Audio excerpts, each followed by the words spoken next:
শিক্ষার্থী বন্ধুরা, তোমরা সবাই কেমন আছো? আশা করি তোমরা সকলেই ভালো আছো। তোমাদের মধ্যে আজকে খুবই গুরুত্বপূর্ণ একটি ভিডিও উপস্থাপন করব এবং সেটি হচ্ছে তোমাদের বীজগণিতের কিছু নিয়ম। তোমরা যখন প্রথম অবস্থায় হাই স্কুলে যাও তখন কিন্তু তোমাদের বীজগণিতের কিছু বেসিক নিয়ম তোমাদেরকে অবশ্যই জানতে হবে। যদি এই বেসিক নিয়মগুলো তোমরা না জানো তাহলে কিন্তু বীজগণিত করতে তোমাদের অনেক কঠিন লাগবে এবং তোমরা নিয়ম কিন্তু জানবে না। তো তোমাদের বীজগণিত করতে গেলে সর্বপ্রথম যে নিয়মগুলো তোমাদের শিখতে হবে সেই নিয়মগুলো আজকে তোমাদের মধ্যে খুবই সুন্দরভাবে আলোচনা করব এবং তোমাদেরকে আমি সেগুলো বুঝিয়ে দিব। তো লক্ষ্য রাখো, এই জায়গার মধ্যে দেখো 1টা 2টা 3টা 4টা এবং আরও আছে 6টা, মোট 10টা নিয়ম তোমাদেরকে খুব সুন্দরভাবে দেখাবো। এই নিয়মগুলো দেখতে তোমরা কিন্তু বীজগণিত সম্পর্কে তোমাদের বেসিক নলেজগুলো তোমাদের মধ্যে আয়ত্ত হয়ে যাবে। তো লক্ষ্য রাখো এই জায়গার মধ্যে, তো একটা জিনিস লক্ষ্য রাখো, আমি এই পাশের মধ্যে আমি একটা সংখ্যা লিখলাম, মনে করো 5 লিখলাম, 5 এবং এ লিখলাম এবং এর উপরে পাওয়ার দিলাম 5, ঠিক আছে। তো এই জায়গার মধ্যে এই জায়গার প্রথম যে 5 আছে এই 5কে বলা হয় তোমাদের সহগ বলা হয়। কি বলা হয় বলে তো? সহগ বলা হয়।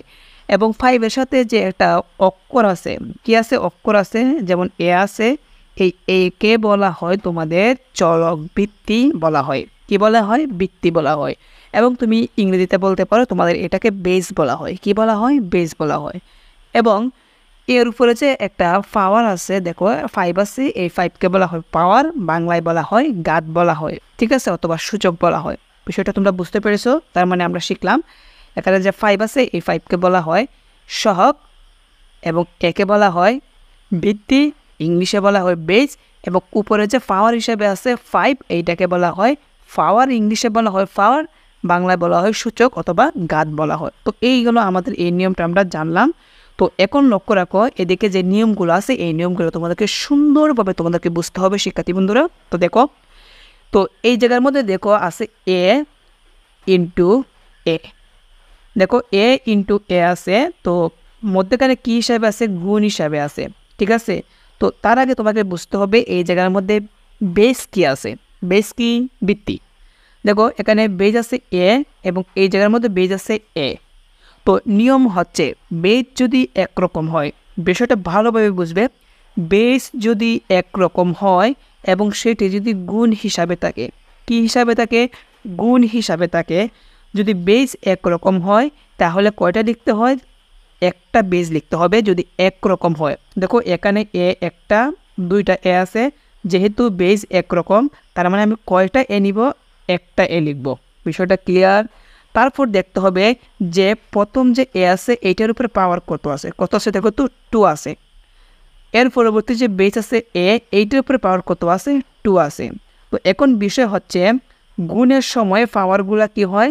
যোগ হয়। কি হয়? যোগ হয়। বিষয়টা বুঝতে পেরেছো? বলো তো, গুণের সময় পাওয়ার কি হয়? যোগ হয়। তার মানে এখানে এর উপরে আছে 2 আর এখানে এর উপরে পাওয়ার আছে 2, তার মানে এই 2 আর 2 কি হবে? যোগ হবে। কেন যোগ হবে? সেটি ইনটু হিসাবে আছে। বিষয়টা তোমরা বুঝতে পেরেছো? তার মানে এই 2 আর 2 তুমি যোগ করো তাহলে কত হবে? 4 হবে। কত হবে?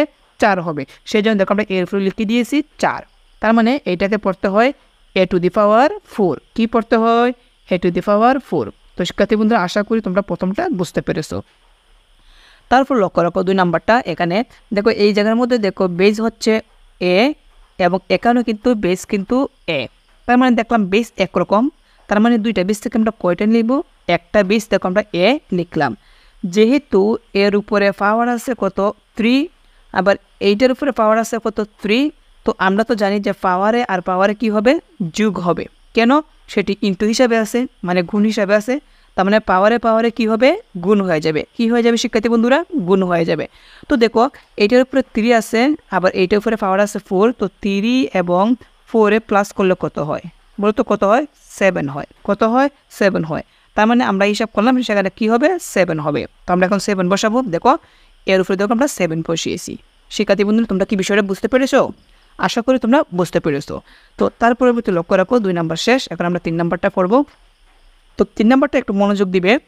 তো একটু আগে তোমাদেরকে আমি আলোচনা করেছিলাম, দেখো 5 মনে করো এর উপরে আছে, মনে করো কিউব আছে, এখানে যে 5 আছে এই 5কে বলা হয় সহগ এবং একে বলা হয় বৃত্তি, ইংলিশে বলা হয় বেস, উপরে যে 3 আছে এইটাকে বলা হয় পাওয়ার বা গাদ বা সূচক বলা হয়।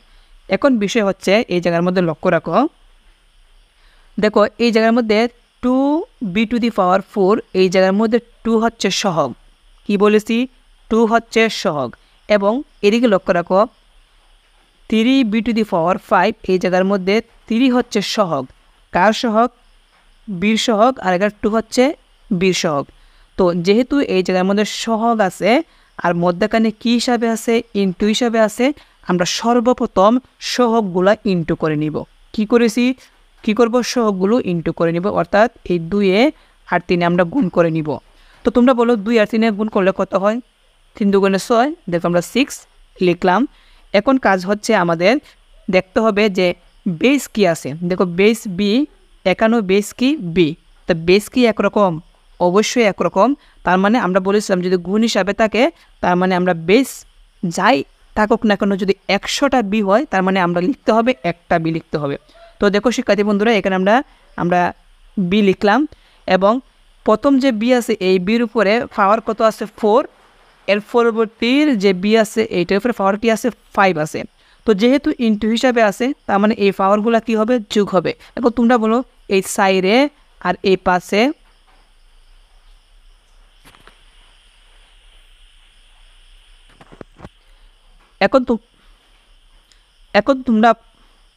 এখন তোমরা বলো এখানে এই সাইডে এবং এই পাশে যোগ করলে কত হবে? অবশ্যই সাইডে এবং পাশে যোগ করলে কত হবে? 9 হবে। তো দেখো আমরা বির উপরে 9 লিখে দিলাম। তার মানে এখানে হলো কি হলো, এখানে আমাদের হলো বি টু দি পাওয়ার 9 হলো, অর্থাৎ 6 বি টু দি পাওয়ার 9।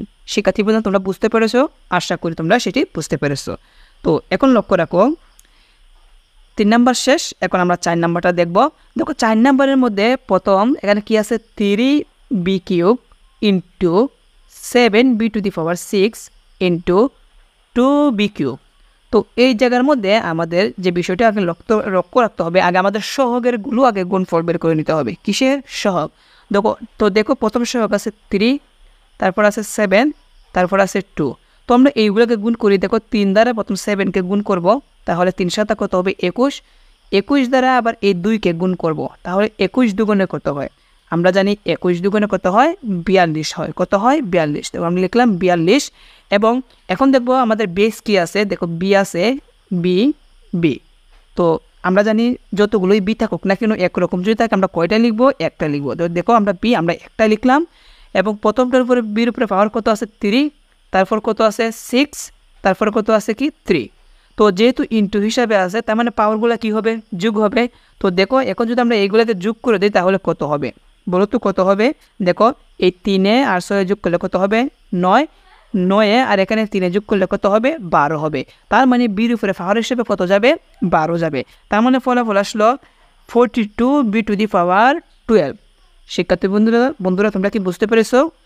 আশা করি তোমরা এখানের যে মোট 4টি আছে এই 4টি তোমরা সুন্দরভাবে বুঝতে পেরেছো। তো তার পরবর্তী লক্ষ্য রাখো তোমাদেরকে আরও 4টা লিখছি, এখন লক্ষ্য রাখো।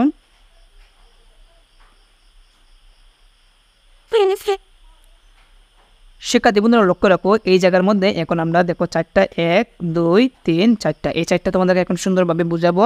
তো এই 4টা বোঝানোর আগে তোমরা একটু মাথা খাটাও। একটু আগে যখন আমরা হিসাবগুলো করেছি লক্ষ্য রাখো এই জায়গার মধ্যে একটু আগে যখন আমরা হিসাবগুলো করেছি সেখানের মধ্যে আসছিল ইনটু ছিল। কী ছিল? ইনটু মানে গুণ ছিল। কী ছিল? গুণ ছিল। কিন্তু এখন লক্ষ্য রাখো, তো এখন যদি তোমরা লক্ষ্য রাখো তাহলে কিন্তু দেখবে কিন্তু এখানে ইনটু নেই। কী নেই? ইনটু নেই। কী আছে? প্লাস। কী আছে? প্লাস। দেখো প্লাস। তার মানে এখন হিসাবটা আলাদা হবে। যেহেতু প্লাস আছে তার মানে হিসাবটা কী হবে? আলাদা হবে। যেমন বিষয়টা বোঝার চেষ্টা করো। দেখো এখানে বৃত্তি হচ্ছে মানে বেজ হচ্ছে এ, এখানে বেজ হচ্ছে এ, কী হিসাবে আছে? প্লাস হিসাবে আছে। তার মানে এই জায়গার মধ্যে হিসাবটা হবে এভাবে যে এখানে একটা এ আর এখানে একটা এ। কয়টা এ হয়েছে? 2টা এ। তার মানে লিখতে হবে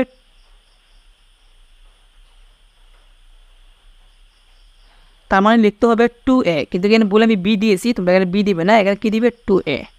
2a হবে। কীভাবে 2a হলো একটু বোঝার চেষ্টা করো। দেখো আমি তোমাদেরকে একটু ভালোভাবে ব্যাখ্যা দিই। আমরা জানি যে কোনো সংখ্যার সাথে মনে মনে সহগ কত থাকে? 1 থাকে।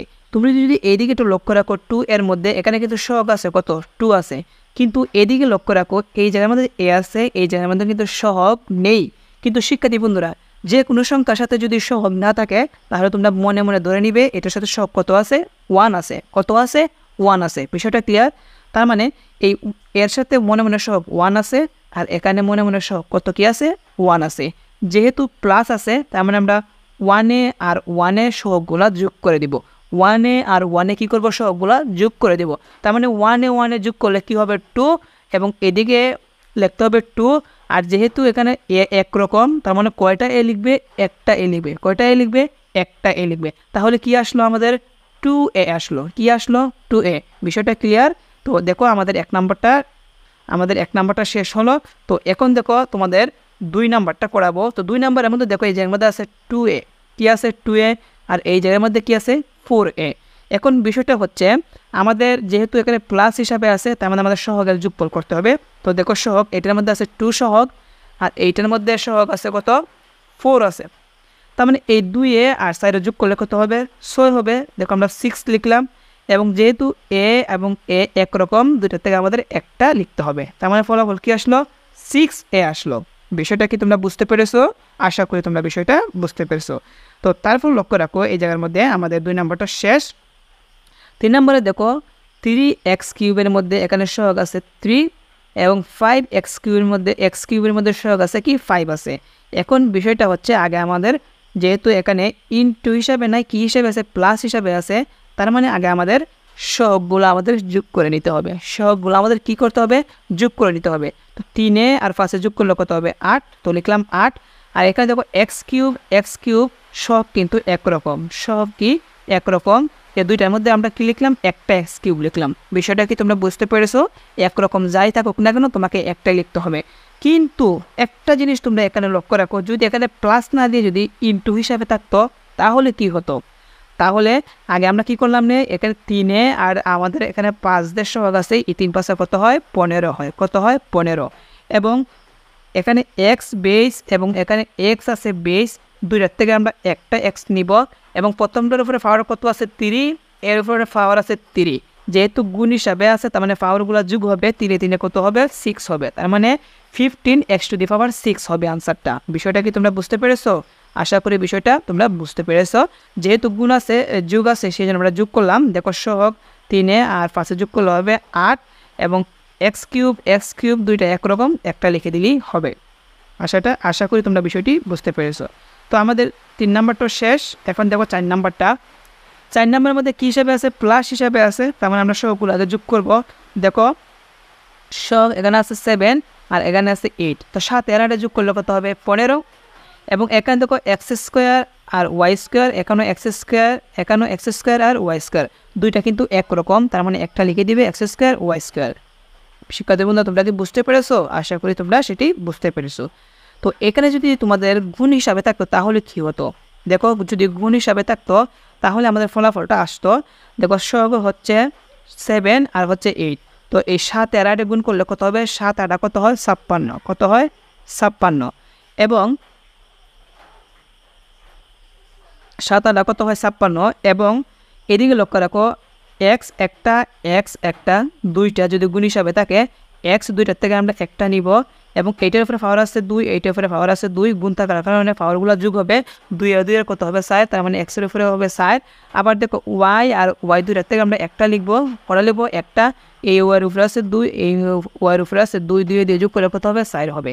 তার মানে 56 মানে 56x⁴ এবং y⁴ আমাদের আনসার হতো যদি আমাদের ইনটু হিসাবে থাকতো। যেহেতু ইনটু হিসাবে নাই, তার মানে আমাদের কি করতে হবে, সহগগুলো যোগ করতে হবে। আর যদি বৃত্তিগুলো যদি একরকম থাকে আমাদের বসিয়ে দিতে হবে। বিষয়টা তোমরা বুঝতে পেরেছো? তার মানে আমাদের এখানে 4 নাম্বারটাও শেষ। এখন আমরা ব্যতিক্রম কিছু আমাদের নিয়ম শিখব। যদি আমাদের বৃত্তি অর্থাৎ বেদ যদি একরকম না থাকে, তো তোমরা এখানে একটা জিনিস লক্ষ্য রাখো, তোমাদেরকে একটু ভালোভাবে বোঝায়। দেখো এখানে বৃত্তি এ, দেখো বৃত্তি হচ্ছে x³ বৃত্তি হচ্ছে x³, আর এই জায়গায় বৃত্তি হচ্ছে x² y² সবগুলো কিন্তু একরকম। যদি ভিন্ন রকম হয়, যদি না মিলে, তাহলে আমাদের কিভাবে হবে এখন লক্ষ্য রাখো। তোমাদেরকে এখন ভালোভাবে বুঝিয়ে দিই। তো শিক্ষার্থী বন্ধুরা লক্ষ্য রাখো, এই জায়গার মধ্যে আমি 2টা লিখলাম। দেখো 2টা আমি লিখলাম, এই 2টার মধ্যে তোমরা এখন বিষয়টি স্পষ্ট হয়ে যাবে। তো 1 নম্বরে লক্ষ্য রাখো, এখানে দেখো কি আছে, বেস মানে বৃত্তি কত আছে, এ আছে। এখানে বৃত্তি কি আছে, এ আছে। এখন তোমাদের কাছে আমার প্রশ্ন শিক্ষার্থী বন্ধুরা, এই জায়গার মধ্যে এ আর বি আছে, দুইটা কি একরকম? তোমরা বলবে না, একরকম না। যেহেতু একরকম না, তার মানে আরেকটা জিনিস লক্ষ্য রাখো, এখানে এটার সাথে মনে মনে সহগ কত আছে 1, এই বির সাথে মনে মনে সহগ কত আছে 1। তো এই 1 ও 1ও কিন্তু আমরা যোগ করতে পারবো না, 1 ও 1ও কী করতে পারবো না, যোগ করতে পারবো না। কিন্তু এখানে 1-এর সাথে যে বড় সংখ্যা হয়তো দেখতে হবে আমাদের সংখ্যার মধ্যে কোনো কিছু কমন যায় কি না, ঠিক আছে? তো এখানে সংখ্যার মধ্যে কমন যায় না, কিন্তু এটার মধ্যে কিন্তু কমন যায়। তো পরবর্তী তোমাদেরকে একটু পরে তোমাদেরকে আমি দেখাবো, যেহেতু এটা আলাদা আলাদা, তার মানে আমাদের উত্তর এইটাই হবে। অর্থাৎ এখানে a + b আছে, আমাদের a + b হবে, এটার কোনো পরিবর্তন নেই। তোমরা কি বিষয়টা বুঝতে পেরেছো? যদি একরকম হয় তাহলে কিন্তু হিসাবটা সুন্দরভাবে করা যায়, কিন্তু যদি তোমাদের তোমাদের বৃত্তি বেজ যদি না মিলে, তার মানে সে যা আছে তাই থাকবে। আর যদি বৃত্তির সাথে যদি সহগ থাকে, মনে করো এখানে 2 আছে, এখানে 4 আছে, তাহলে কিন্তু 2 আর 4-এর মধ্যে কিন্তু 2 কমন যাবে। আশা করি তোমরা বিষয়টা বুঝতে পেরেছো। 2 নম্বর লক্ষ্য রাখো, 2 নম্বরের মধ্যে দেখো এই জায়গার মধ্যে কি আছে 2p², আর এখানে আছে কি 4q²। তো এই জায়গার মধ্যে আমাদের যে বিষয়টা বুঝতে হবে সেটি হচ্ছে, দেখো এখানে কিন্তু আমাদের বেজ হচ্ছে ফি, আর এখানে বেজ হচ্ছে কিন্তু কিউ, দুইটা কিন্তু আলাদা আলাদা।